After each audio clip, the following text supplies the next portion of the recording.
All right, we have a very special guest with everyone today, someone whom I've had the pleasure of knowing for many years at this point, a truly mold-breaking surfer at a time in surfing that can only be described of as foundational. The WSL, previously the IPS and ASP, is coming up on its 50th anniversary in 2026, and this man today, well, he won the very first world title in surfing history. He co-founded the Bronzed Aussies with Mike Hurst and Ian Cairns. He's worked in Hollywood. He's shaped media at Surfing Magazine, coached national teams, guided countless iconic brands, and through it all has propelled the sport forward, almost singularly at times. From Coolangatta to Huntington Beach, he's known most as PT. We have the one and only Peter Townend. PT, thanks so much for coming on the lineup. I'm really looking forward to it, mate. Considering we did that first one, right? 6 years ago? Yeah, I know. I said, this is the bookend. This can be my last episode. I cannot think of a better way to go out. Just think COVID happened in between that. I mean, 200 years ago we had that episode. Well, how are you doing today? It looks like you're in HB. It's beautiful in HB. You know, we've had a good swell running for the last few days, and little south swell has been pushing in. And, so everyone's been stoked. We just got through a great sunny weekend, and downtown was hopping, and businesses were doing well, and restaurants were full. We love Surf City when that's happening in summertime. It's an absolutely iconic staple and a legacy in surf culture. You know, by the time our episode airs, it's going to be August 5th, and we'll be a couple of days away from the start of the Lexus Tahiti Pro presented by IC. But you and I are recording just days before the 4th Challenger Series event starts. That's the Lexus US Open of Surfing. What do you specifically do to prepare every year? Because it's such a happening every time this event comes to town. Well, I have one big responsibility, and have for over 30 years. I'm the Master of Ceremonies of the Surfing Walk of Fame inductions on a Thursday. Right? So I've been inducting everyone. Started off, we all went, is this going to go anywhere? And here we are, like 32 years later, and now there was 5 stones, and now there's 200 stones on the sidewalk. And, that's one of the main responsibilities I have. And of course, I'm down at the event. I still really stay in touch with pro surfing. But today, I really like to, besides following, the world tour, I love to see what's going on with Challenger, because that to me is where the action is. Today, I don't think it's ever been more difficult than today to qualify for the World Championship Tour. And that all begins with I say it because, lots of California amateurs, US amateurs, they surf in the NSSA Nationals here. Yeah. And I always say to them, I just did the speech the other day when we presented the Mayor's Cup, I go, if you're going to make the big tour, you got to come through Huntington Beach, Southside. I was about to say the same thing, because every core surfer has kind of memories, whether they've been physically present in Huntington Beach, or they've watched the webcast, or they've read the articles, or whatever. But that venue has so much history, right? From, Lisa Anderson to Andy Irons to Brett Simpson and beyond. What is it about the wave? I'll tell you another really important one too. Tom Curran. Of course, yeah. Tom Curran and Aki, really, that was the era when it set the stage from all of a sudden the OP Pro was huge all over the world, because Aki won it and he was Aussie, right? And he beat the new guy, Tom Curran. And that really made it one of the most important events in the world. Even though it's not on the World Championship Tour today, it was back then, right? But today, I still say it, you got to, as I said, you got to come through Huntington Beach if you're going to be on the World Championship Tour. It is interesting, because it is a venue. It's a world-class beach break. It has amazing days, but it's one of those places where not everywhere in the world, very few places in the world, maybe only one place in the world, has a pipeline or a Teahupo'o or a Jeffreys Bay. But seeing the world's best surfers in Huntington Beach, I think it means a lot, not only if you're there on the sand, but watching it on the webcast, because you're going, yeah, that's how they surf these waves that maybe I get more exposure to as a surfer compared to, Pipe or Tahiti or something like that. Hey, let me tell you, when Aki won the OP Pro back in those days, it made him huge in the world. I mean, You win the US Open of surfing, and the amount of notoriety you get as a result of winning that is as important as pretty much any contest that you're going to surf in the world, other than, I think, the Pipe Masters. I mean, you win the Pipe Masters, that's the ultimate. It's a huge deal. You mentioned, your role with the Hall of Fame and the Walk of Fame, and you mentioned, that's part of that backdrop with the U.S. Open. It's interesting because, your role in sort of stewarding surf history, it's not 100% people that wore a competition singlet. It more celebrates kind of the culture of surfing as well. Can you kind of talk us through how those two things intersect? Because I think a lot of people like to think there's competition surfing, then there's everything else, but there's a lot of overlap. Well, in the case of the Walk of Fame, you have 5 categories, and like for instance this year, if you look at surf culture, Al Merrick is being inducted. And you look at Al Merrick, and most people don't even realize that, but now it's time to tell that story. He, as a shaper designer, has won more world titles than any other shaper designer. And you go back to those years when he had Curran and Kim Merrig and Slater, and he's still got a great lineup today. But that's what the Walk of Fame, the celebration of it, is all about. And then you have a local hero like Ryan Turner this year, who his family runs the Sugar Shack, who was a great surfer himself. He never made the World Championship Tour, but domestically, he was getting results and was sponsored and did all of that kind of stuff. And then from another point of view, we're honouring Barry Kanaiapuni, legend of the North Shore, in that era, in my era. He was a peer of mine, and everybody wanted to do a bottom turn like PK. I mean, and people are excited from the point of view of him being inducted. And we also have Naya Post, Woman of the Year, and most people wouldn't even remember. She was the first ever from Huntington Beach to be on the World Championship Tour back in the 90s. And, and then a local, we have an honour roll, and a local guy that most people would know, because if anyone was ever sponsored by XL or sponsored by Victory Wetsuits, Greg Wade. Yeah, no, it's such an awesome list. And every year, as you pointed out, it's people from different kind of like verticals within the surfing culture. And it really is cool. So I always think, surfing's evolved. So I've been here, it's my 20th year. You've been around years, slightly. Mate. I know.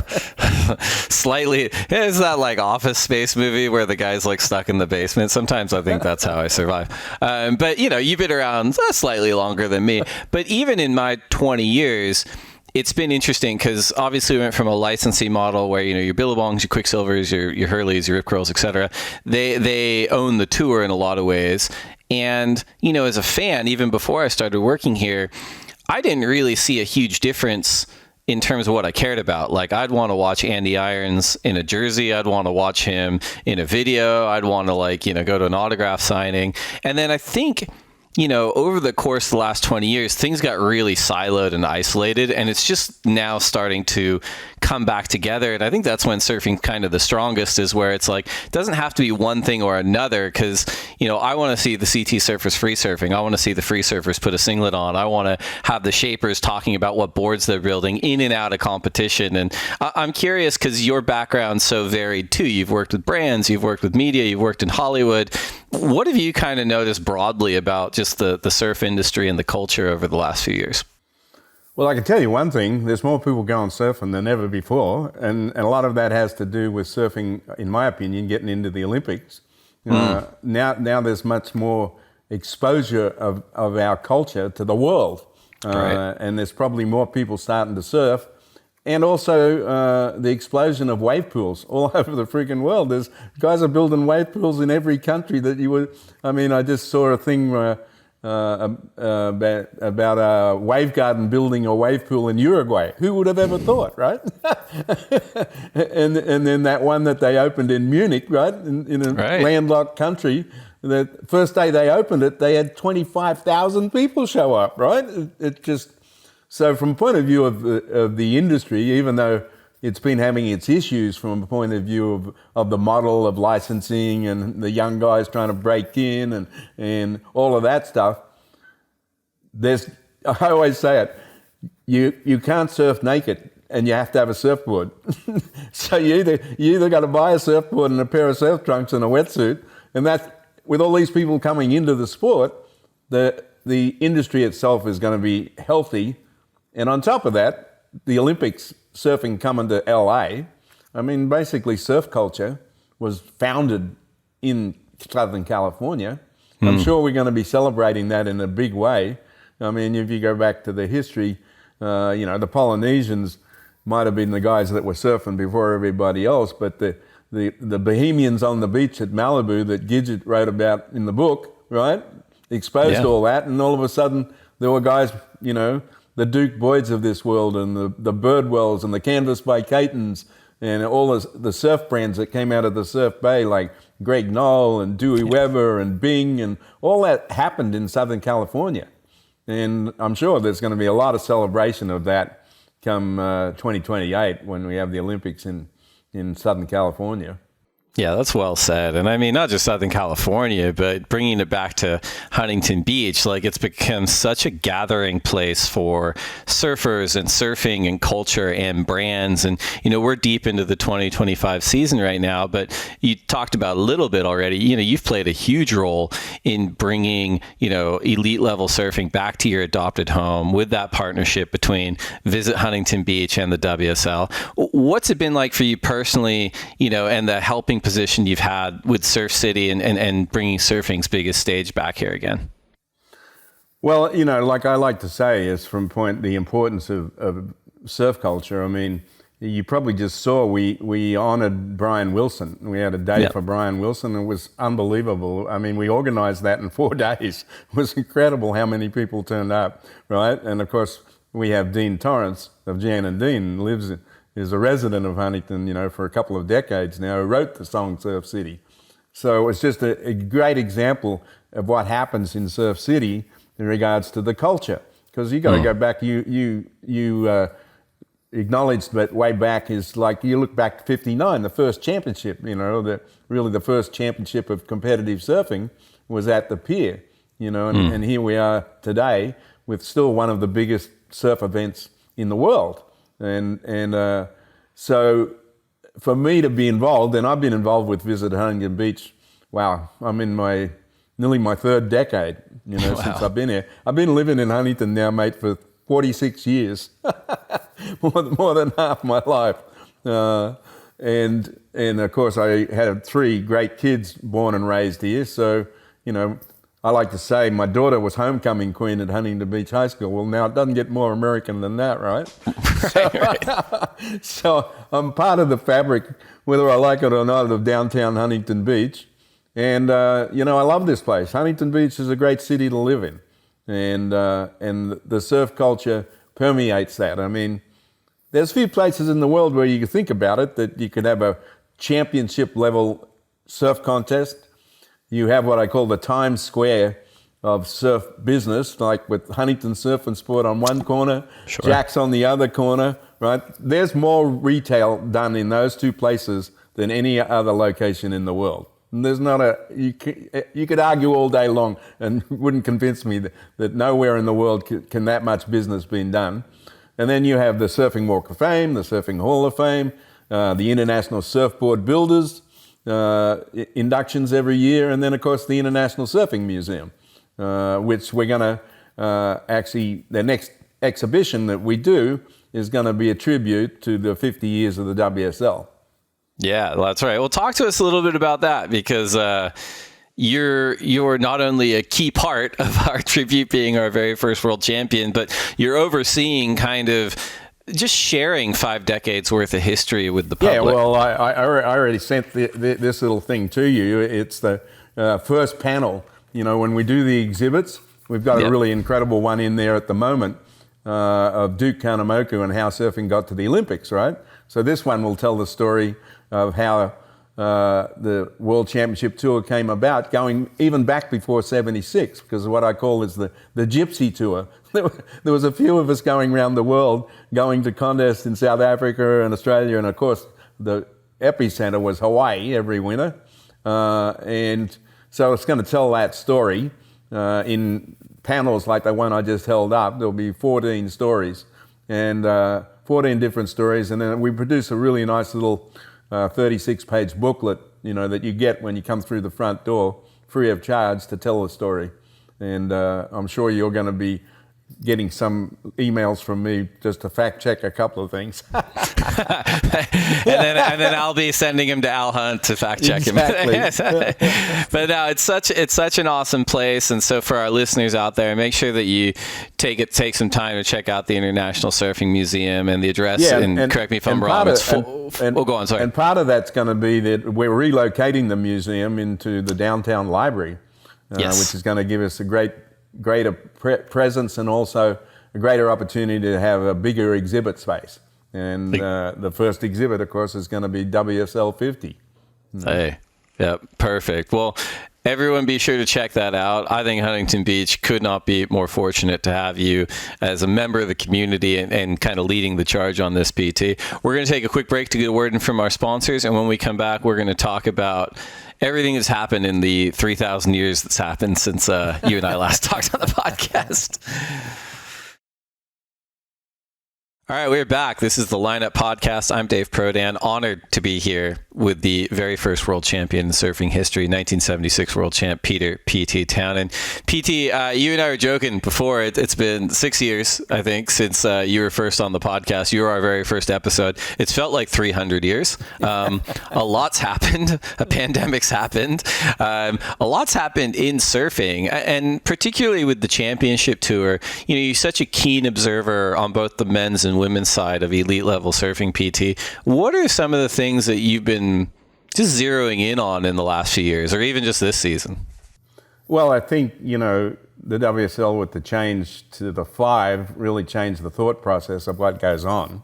I can understand why the WSL did it, was try to maximize the eyeballs on one day, just like what happened in that one Pipe Masters. Remember, that's what caused that whole thinking.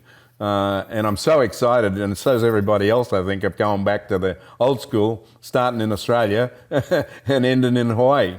And I think if you look back in history, just the ending in Hawaii just seems right. I mean, it just seems right. Because even if you go back to before the IPS and the Gypsy Tour, it was all about Hawaii. It was all about the most important prestigious invite in the world was the invite to the Duke Kahanamoku Hawaiian Surf Classic on ABC Wide World of Sports. And so we're going to be going back to that. And most people understand that Hawaii is an epicenter of surfing and competitive surfing particularly, because back in those old days with the ABC Wide World of Sports, and Fred Hemmings had Pipe Masters on NBC or CBS or one of those. Actually, every network at that time had a surf show from the North Shore. And so to go back to that, I think super important. I think it's been interesting to follow the 5s though. Like I'm in a pool where you have to pick the 5s for the men and the women prior to who makes. And there's a pool that you get a lot of money if you won. I won it last year. You got to pick the 5 men. How are you doing this year? How are you looking? I'm in the mix. I'm in the mix. Yeah, I mean, it's an interesting thing, and I think it's funny. Sean Thompson and I are hanging out a bit, and we were looking at how we would have done if we were in the 5s back in the 70s. Right, yeah. What was the consensus? How many championships would we have actually got to? Right? But we're going to go back to the old school next year, the most points around the world, that's how the whole thing got formed. I mean, it was the vision, like Formula One motor racing in the Gypsy Tour days. We were students of Formula One motor racing going, we want to go around the world, score points, and be the world champ. That was really the motivation of, I drew up with Ian the first ever ratings in Australia in like 74, 75, and Harry Hodge printed them in the magazine called Breakout, and that was kind of the first time there was ever any ratings printed. And then when Randy Rarick was in South Africa, in that year 76, he was asking us about what we were doing in Australia, and we showed him, and so he adopted that and took it back to Fred, and halfway through the season, they decided, we're going to retroactive go back, count the results, and I had an unbelievable season. You know, I would have won a Triple Crown if they had a Triple Crown in those days, because they had 4 events at the end of the year, and I made 3 of the finals. And that started the World Tour. You have to laugh when you look at that photo of Fred Emmings and I at the Outrigger Canoe Club with the trophy that wasn't mine. It was actually out of the cabinet with another inscription turned around backwards. But that photo got published the next day in the Honolulu Advertiser. And that was the birth of World Championship Touring as we know it today. They're right there in that photo, and it got printed, you know, in an international newspaper, and that's where it started. Yeah, it's interesting. I think the WSL Finals concept, and I am excited to see it this year in Fiji. You know, obviously I was in sort of the engine room of the design at the time, and it was happening during COVID. And you're absolutely right. You know, that final heat between Italo and Gabriel in 2019 was a big momentum builder to do something like that. Having a tour of the world's best waves and diverse waves and having to perform across those waves to get your ticket to a one-day showdown, I understand. It kind of makes sense. And I would say, too, that the years that we've ran it in trestles, and again, I'm excited to see what it looks like in Fiji, some of the best surfing we've seen, I think, in terms of matchups. I'm thinking like Griffin, Ethan, you know, stuff like that. The way Steph performs, interesting. But I think you're right. I think at the end of the day, the argument where people say, well, you know, what about the Super Bowl, or what about, you know, the NBA Finals, or what about the World Series, where it's, you know, a game or a series that determines the best team? It's like, well, I think the big difference is that those are static fields of play, right? The football field and the basketball court are exactly the same in the preseason as they are in those final matches. Whereas in surfing, as we all know, every venue is different. Every wave at every venue is different. So you probably have the most dynamic field of play in all of sports. So having a version of an aggregate ranking is arguably a better reflection of the best surfer of the season. That said, I'm interested just in terms of like which surfers you've been watching this season, and you know, obviously you got your Final 5 pool. I don't want you to give that away, but you know, who's really impressed you on the men's and women's side, just in terms of how they performed across the tour this season? Yeah, well, I mean, there's been Iago Dora has been freaking unstoppable, and you'd have to if he ends up number 1 when we get to Cloud Break. You know, how many heats? He only has to win a few heats, right? He doesn't have to fight his way all the way through, right? That's right, yeah. So you'd have to consider him a favourite, particularly at Cloud Break. I mean, that guy's good everywhere. That's what's incredible. And just back reflecting on what you were talking about you have to go around the world and you have to surf different breaks. That's where it's in some ways like Formula One motor racing. You have to go to different tracks. It can be raining at a track and you're sliding all over the place, right? Or it could be hotter than hell and your tires are freaking, right? So in that way, it's very similar to Formula One motor racing to be the number 1 racing driver in the world. That said, let's see, who do I like? Oh, Molly Picklum, I love her. Gabriella, those two are neck and neck. They've definitely been standouts. These young girls are pretty amazing, you know, Caitlin, of course, and Erin. They're unbelievable. Women's surfing is in a really good place, let me tell you. It's a really good place. It's as exciting and sometimes more exciting than the men's. I agree with you. And you and I have been around long enough. I mean, that I still think of Jordy Smith as a rookie just because I'm like, that wasn't that long ago, but he's been on tour nearly as long as I have. And he's having arguably the best season he's ever had. And he's, 37, 38 years young. It's interesting, I think, compared to the era when you were dominant competitively and like the age range of surfers. And I think Kelly's probably thrown the whole Overton window out the window a little bit, but you know what I mean? Where it's like, no, mate, surfers are now peaking 30s. I was number 5 in the world. I'm 27 and quit because my wife was having a baby, right? Right. So it's just it's a radically different world now. And someone like Jordy, who people probably had him, pegged to win a world title, before he even qualified. I definitely didn't have Jordy in my 5. Let's put it that way. See, that's interesting. But what have you seen out of him this year? I think he's 38. Well, what have you seen out of him this year that surprised you? Well, he's a sentimental favourite too, but his surfing this year's been phenomenal. And I think it's just a lot of it's his mental attitude. He's got nothing to lose. You know, like he's been so close to winning a world title, and therefore I don't think he feels the pressure. I just think he goes out and surfs the heck out of every spot, and that's why he's getting the results. There's no pressure for him. He's a legend already, even though he's never won a world title. Definitely, yeah. It's kind of in that Taj Burrow camp, right? Yeah, well, you got there's a couple of those. Shane Aran, Taj Burrow, right. Sure, there's Rob Machado. There's a few guys in that list that can thank Slater for costing them a world title, right? That's right. Yeah, and the age range on that list is probably probably 30 years difference. So yeah.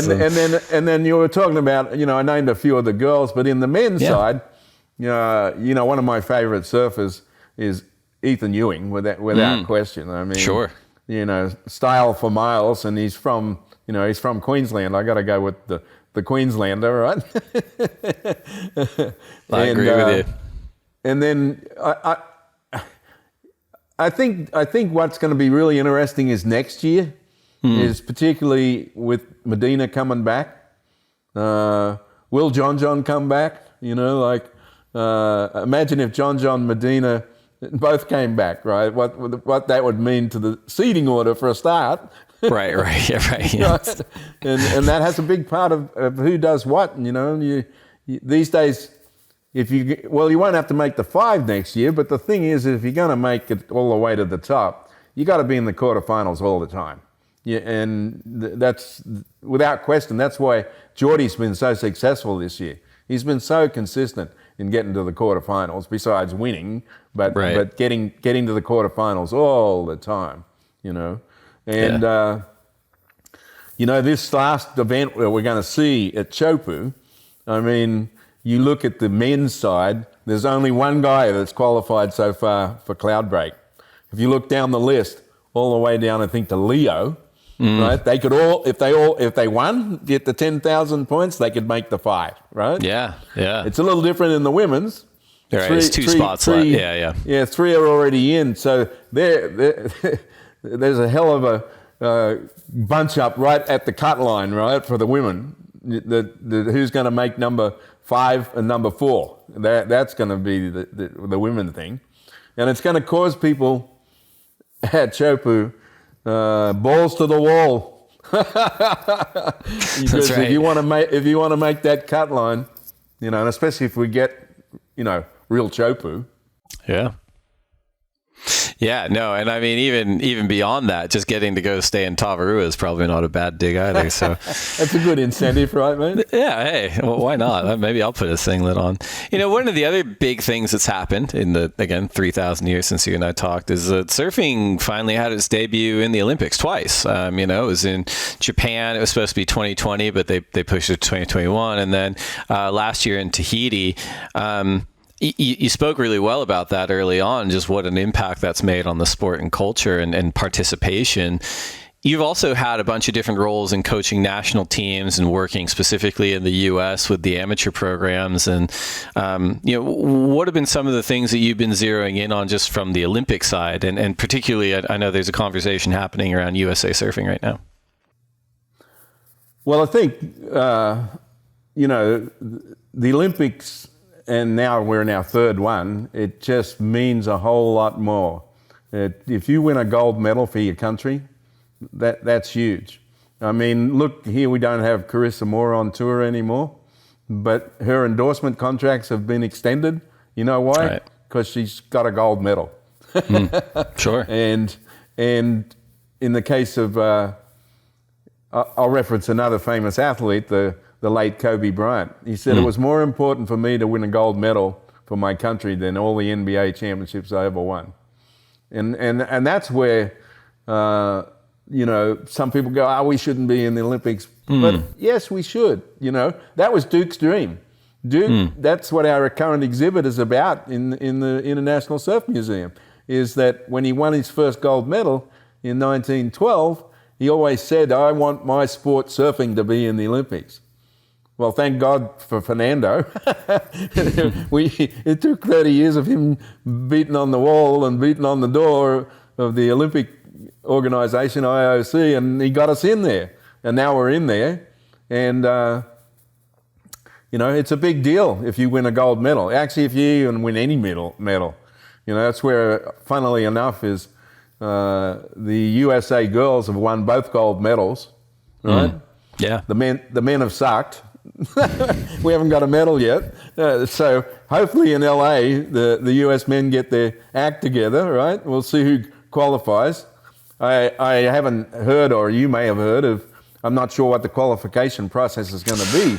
Yeah. It's, typically, right, like the championship tour rankings has been the tier 1 qualifier. And so it's a conversation we have going on with the ISA still. But yeah, I think it makes sense, and having really strong surfers from the championship tour make sure that their performance throughout the year means that they get a shot to represent their country. And then the ISA games can kind of fill the other roles as well, too. But I don't know if that's decided for LA 2028 yet. So. Well, the best surfers in the world are on the WSL World Championship Tour, and those are the guys that should be in the Olympics. There's no question. The guys and the girls are the best in the world. Whatever the qualification process is, you've got to go to the WSL, rankings first, and then the other part that gets confusing about it is then the ISA games and how that affects, whether you get in or you get out, and you have to go to the ISA games to compete.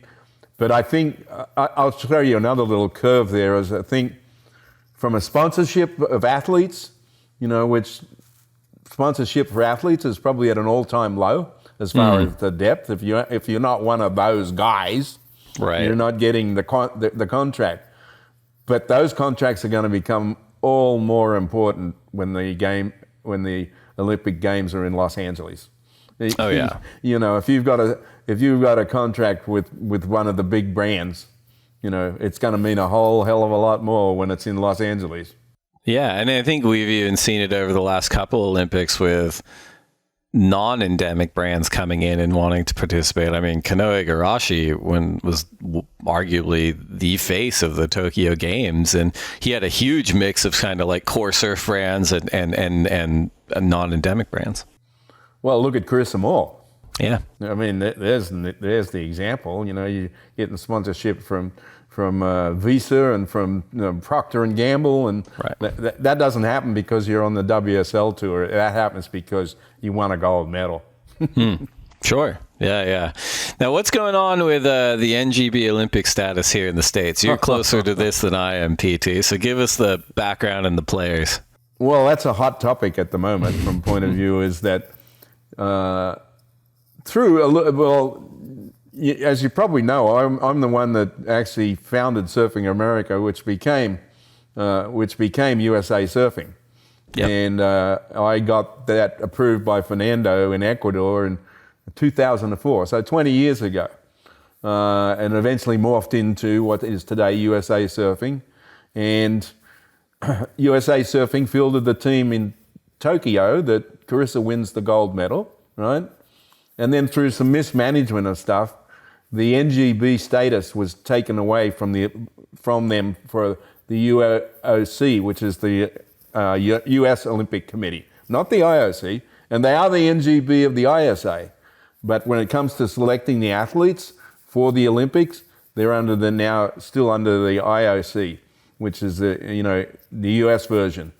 Yeah. So right now, there's been a push from one of our old friends, Sophie McCullough, who's now the head of Olympic ski and snowboard. Sophie Goldschmidt. Ski and snowboard, surf. Yeah. No, I think you said Sophie McCullough, who's one of the. Did I say McCullough? Yeah. I said great McCullough, surfer, mate. Sophie McCullough. Yeah. It is. Sophie McCullough is a good surfer. You're actually right. But so she's pushing because she wants to control the Olympic athletes, the Olympic Games. And you know what it's all about? It's all a money play, mate. It's not in the best interest of surfing, for sure.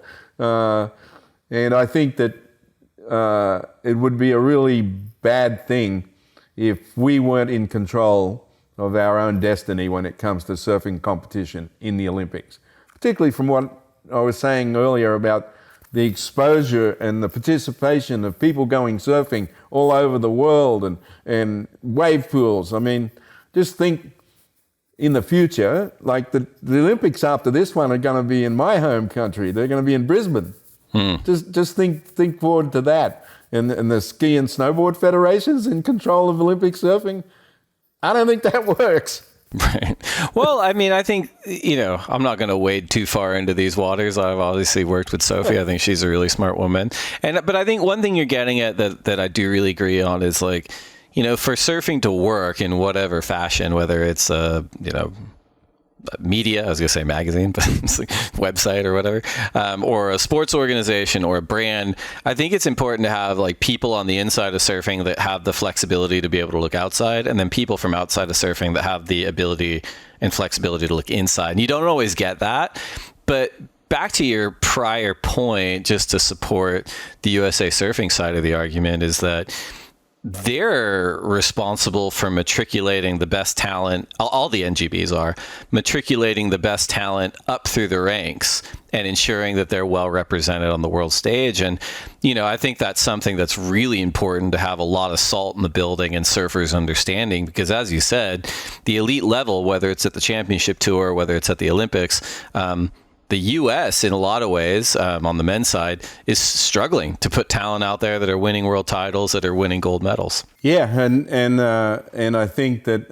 I don't think being under the banner of ski and snowboard is going to help that by any means. I mean, yeah. When you just look back in the two Olympics we've had, we've had what I consider great coaches. Brett Simpson was in Tokyo. And Shane Dorian was in Tahiti. I was in Tahiti. I was there. I saw it all. And I just find it funny, even though skiing was before us, is that snowboarding, which we invented, surfers invented snowboarding, right? And it wasn't skiers, it was snowboarders that came from surfers who wanted to, ride the mountain like it was a wave. And so I think it'd be kind of ironic if all of a sudden they were in control. And we'll see what happens. It's all under an investigation right now between the two parties. They're supposed to make a decision in September. All right. Well, I appreciate the background there. I think for our listeners, everyone stay tuned, because that'll be happening in just a few weeks after this airs. We're going to take one more quick break to get a word in from our sponsors. When we come back, we will talk the 50th anniversary coming up for the WSL World Tour, listener questions, and the lightning round. All right, we are back. This is the Lineup Podcast. I'm Dave Prodan here with 1976 world champion and surfing luminary, Peter P.T. Townend. PT, we talked about how 2026 is the 50th anniversary of the World Tour, right? The World Tour started with the IPS, that became the ASP, and now is the WSL. What are your plans for next year, man? Where can we bring you to? Like, what does your calendar look like? I can imagine that all 12 CT stops and everywhere in between is looking to get the world's first surfing world champion on site. Well, mate, I'll warn you already. For sure there's going to be something going on in Coolangatta. When we go to the Superbank, right, my hometown. Yeah. I already talked to Starkey about that. Good. I mean, that sounds good. I'm not sure what the rest of it might entail, but I'll probably be at some of the events. I'm for sure going to be, at Trestles, because that's where I still live here in Huntington Beach, right? Sure, yeah. And I'll be definitely at the one in at the Superbank when we go back to the Superbank next year. And we'll see where else I might want to go. I mean, I haven't been to a few of those places for quite some time, but all the places that the tour are on are all great places that I've surfed, I've been to. It's interesting because you probably just saw we did a little tour of California with Bustin' Down the Door with Sean Rabbit and I. And it was really interesting to see the audiences that would show up. And it wasn't all old people. That's what's interesting. They weren't all old like us. There were actually some kids that came, teenagers and 30 and 40 somethings that came to hear the stories, basically of how, because that documentary is about how the tour got started, right? Oh yeah, yeah. And so, yeah, it's going to be fun to go and do some stuff in different places. This one's kind of interesting. I would love to go back to South Africa because I won at Huntington at the Hang 10 at Bay of Plenty, and it was one of my greatest victories of all time because I beat my good mate Bugs Rabbit in the final in perfect surf, right? And so that one's kind of important. I'd love to go to South Africa, during the J Bay event next year. And if I think of all the others that Bells would be interesting to go to, but it's going to be in reflection, like I've said, when you look at the list, my name's first on the list. And when it actually happened back in 1976, and Fred took me to the Outrigger Canoe Club and took the photo with the trophy, it didn't mean that as much then as it does now because there was no comparisons. But now I'm on a list that, has, Tom Curran and Andy Irons and Kelly Slater and Mick Fanning and all these incredibly great champions, including my peer group, Sean Rabbit and MR, that now it really means a whole lot more.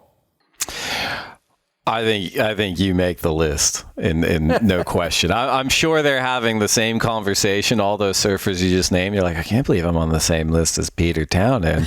One of the funny things about busting down the door, like we're having all these internal conversations, all the cool stuff we want to do. And at one point, and I won't name names, but someone on our side said, well, we should spend some money and make like a documentary or like a web series about the origins of the sport. And I'm like, one exists and it's amazing. Busted down the door, and we'll go talk to Sean and PT and Bugs and MR, and we'll do something around that. There's that saying like the more things change, the more things stay the same. I think in a lot of ways the sport of surfing has changed so much, but I am curious, just as someone who was the man in the arena, who did put the singlet on, who did win events, who did win world titles. From your perspective, PT, what are some things that maybe are just unchanging about the sport? You mentioned pipe and Hawaii and the North Shore kind of existing as the forever proving ground, but are there other elements that have stayed the same through 5 decades from your perspective? Well, one of the biggest changes that didn't exist back in our time is the international flavor. I mean, back in our day in the 70s, who would have ever thought the Brazilians would dominate the sport, particularly on the men's side, in the past decade? Right. That just wasn't even a thought process that Latin countries were going to be a huge factor in the future of pro surfing. I think so. That's one of the biggest changes. But what stayed the same is, I said it already, still the North Shore is a proving ground, whether it's in the events or how you go there and you surf. From a point of view of being known as one of the best surfers in the world, you still have to go to the North Shore. And it's not just about the events. You have to become known for surfing Sunset or Pipeline or a big day at Waimea. That's why the Eddy contest is still so important from the point of view of that. If you go in the Eddy and you get invited and you do well, I mean, that enhances your reputation. More, as much as if you win the world title. Right. Like, just imagine, I'll give you a good example of that. Imagine if they invited Felipe Toledo, right, to the ICAO, and he went out there and he charged. What that would do for his reputation in the world of, I'm one of the best surfers in the world. He is one of the world's best surfers, no question. Right. I mean, there's no one that surfs as fast as Felipe with rhythm and flow. I mean, it's unreal. I love watching him surf. and it's a good but point. still Like a Hawaii, comparison. Well, I was going to say, it's a really good point. Just really quickly, I think a comparison would be almost like when Kelly won the Eddie. Now, Kelly and Philippe weren't exactly the same surfers, but it added a huge dimension to Kelly's reputation by winning that event, right? Absolutely. And I think, Hawaii's still Hawaii. You're measured as one of the world's greats on that you did it in Hawaii. I like it. When you look ahead to next year's 50th anniversary of the tour, what is one, if you can kind of distill, put you on the spot here, one message, to surfers and fans and decision makers today from you and your peers from that class in 1976, what would it be? Well, just that our sport has become, even though surfing is a lifestyle, and we all love our brand called surfing, whether it's competitively or going out and catching a wave.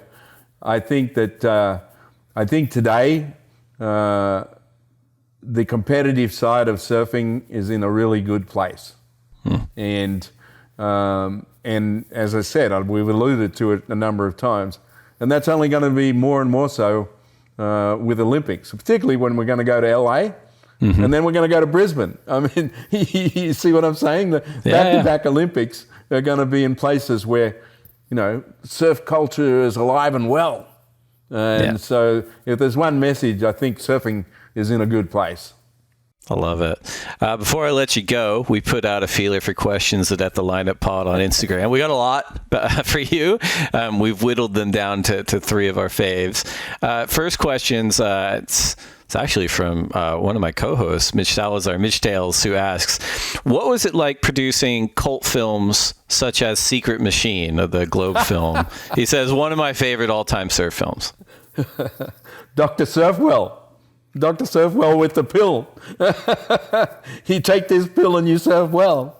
That was a fun project because involved in that were the Hobgood brothers, who I was kind of their boss with Rusty for quite a long time. So that was super fun. Yeah. You were one of the Gold Coast icons, so I love this question. It's from @pad098, who asks, what is your best MP Michael Peterson story? There's too many of them, but this is one of the best ones. So we're both shapers, surfboard shapers. We both started off shaping surfboards at Joe Larkin's at Kira, and we shaped our own boards and became competitive rivals, and a lot of it had to do. I rode a totally different board than what MP rode in those days. Everyone had their own ideas of what worked. But after Joe Larkins ended, a guy called Brian Austin started Good Time Surfboards, and it's 1973, and I get a letter from Mike Eaton, great shaper that was the Bing shaper, and also then Eaton himself, and was well respected on the North Shore for making your boards for Sunset and Waimea. And he sent me this letter of a diagram of a bonza. And so I'm around at the Good Time shaping the first bonza in Australia. And I'm right in the back where the concaves are, and I've got a concave surf form, and I'm scooping it out. And MP's shaping room is next to mine, and he comes in and he looks over and he sees what I'm doing, and he goes, "What are you doing?" And I said, "I'm making this new design called the Bonzo." He said, "Have you been smoking something?" And I go, "No." And what was ironic about that board that I made, went on to win the Newcastle contest that year and beat MP. That's a good story. Last one we pulled from the Instagram folks is from @TreeHatJ, who asks, how different would your approach be if you were competing on today's CT with the level of progression we see now? So I guess a way to think of that is like, would your approach mentally be any different on the CT today than it was in the 1970s? Well, the biggest difference is, in my era, style mattered. In today's criteria, the word style doesn't exist. And I was a stylist. That's how you grew up in the 60s. Style mattered. How you looked on a wave, it wasn't as much what you did, it's how you looked. And I had to adjust to that as time went on, and that's why I created the layback cutback. I was known for the soul arts, which was all style, right? And then I developed the layback cutback, and by the time the end of the 70s, it was a big part of my repertoire, which is one of the reasons when I was in that final against Rabbit, I won. I did an incredible layback in the middle of a 6-foot wave, right? And that's why I won. So if I was in today, it's more about what you do. And so you have to have the highest level of maneuvers, and you have to be able to develop that. And I think that's going to particularly, everyone goes, well, will we ever have a world championship in a wave pool? Yeah, well, we might, right? And then it would become more like a routine in gymnastics in the Olympics, like Simone Biles, right? When she wins the gold medal, she can actually do something no one else can do. And someone would figure out in their routine how to do something that no one else can do, so they'd win the gold medal. Right. And I think that today, that level of innovation is more important than it ever was. Is you need to develop stuff that other people can't do. Yeah, and that's always I think with those individual sports that kind of blend athleticism and art, that's always the push-pull, right? There's the innovation component, which veers into functionality, and then there's the stylistic component that veers into fashion, right? And they both are awesome, right? Because someone will push the innovation thing, it might not look that great, but you're like, wow, that's really impressive. And then more people do it and they say, well, if I can do that and look really great, then that's kind of the ultimate. And it's interesting you bring that up too, because we are running, we work with the surfers on a ton of feedback mechanisms. We have the Surfer Advisory Council, we've got, anonymous surveys that we try to get insights from them off of. And I think we are adding the word style back to the judging criteria, or adding it into the judging criteria in 2026. It's sort of implied, but I think they want it spelled out in there. So it's interesting to hear the surfers are actually kind of keen on that one too. But yeah, thanks to everyone who asked questions at the lineup. But just a final note on that innovation thing, and doing something no one else can do. How about that front flip that kid did in Australia, Vaughan? The young teenager. Imagine if someone learns how to do that, right, in the World Championship Tour, how are they going to score that, right? That's how it starts, I remember Jadson Andre beat Kelly Slater doing air reverses at Santa Catarina in 2010, I think. Right. And now, that maneuvers, everyone does it. Well, that's commonplace today. Yeah, so it's just, it moves pretty quick. But yeah, thanks to everyone that wrote in at the lineup pod. We're now down to our final segment, PT. This is one you've done before. I've actually got your answers from 6 years ago. See if I can screw it up. It's time for the lightning round. These are 10 questions for you to answer as quickly as you can. If you personally could only have one board setup for the rest of your life, single fin, twin fin, thruster, quad bonzer, or finless, which would you choose? What I call a glider. 11-foot single fin, pointy nose that I just go straight. It's, as Herbie Fletcher says, it's not about maneuvers anymore. I like it. Very consistent with last time, but it was 10 feet last time, so you've added a foot, which I appreciate. 11 feet now. Coffee or tea? Oh, coffee. Burrito I got one right beside me right here. You and I both. Burrito or pizza? Pizza. What is the last book you read? The last book I read? Mm-hmm. Actually, the story of Robert Mayer. He's the guy that developed the waterfront Hilton and Hyatt. Oh, interesting. What is the best surf film ever? The best surf film ever? Wow. I have to be biased. Big Wednesday. I like it. What is one wave you never have to go back to? Say that one again? Oh, sorry. One wave you never have to go back to. One wave I never have to go back to. John, I'd rather answer one that I should go back to is J Bay. I only ever went there once and broke my favourite board in half, and I need to go redeem myself. I like that answer. Well, vaguely related. If you could only surf one wave for the rest of your life, and you can totally dreamcast it, it's best conditions, like just you and your friends. Which wave would it be? That's easy. Cura Point. Yeah. Best person to share a lineup with. Best person to share the lineup with. Let's think back.